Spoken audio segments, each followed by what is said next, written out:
আমি রূপনগরের রাজকন্যা রূপের 1960 সালে রাজধানীর বুকে চলচ্চিত্রের মাধ্যমে রূপালী পর্দায় অভিষেক হয় গোলাম মুস্তফার।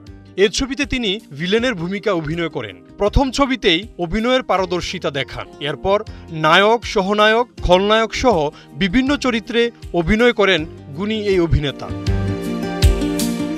গোলাম মুস্তফা বাংলা ও উর্দু মিলিয়ে প্রায় 300 সিনেমায় অভিনয় করেছেন। হারানুদ্দিন সিনেমার মদ্যপ জমিদার থেকে শুরু করে সীমানা পেরিয়ে তিতাস একটি নদীর নাম কিংবা শুভদা, প্রতিটি চরিত্রে তিনি ছিলেন অপ্রতিদ্বন্দ্বী।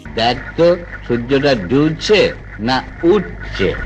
জাতীয় চলচ্চিত্র পুরস্কার ও 21 পদকজয়ী এই শিল্পী কেবল অভিনেতা নন, ছিলেন এক অসাধারণ আবৃত্তিকারও।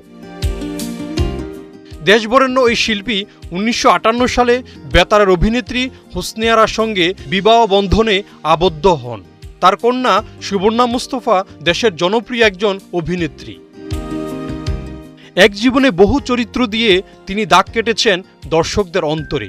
অভিনয়ের স্বীকৃতিস্বরূপ তিনি জাতীয় চলচ্চিত্র পুরস্কার এবং 21 পদক পেয়েছেন। 2003 সালের 20 ফেব্রুয়ারি তিনি চলে যান না ফেরার দেশে। তার অভিনয়ের জাদু এখনও ভক্তদের হৃদয়ে অম্লান হয়ে আছে। অরণ্য আনোয়ার, 71।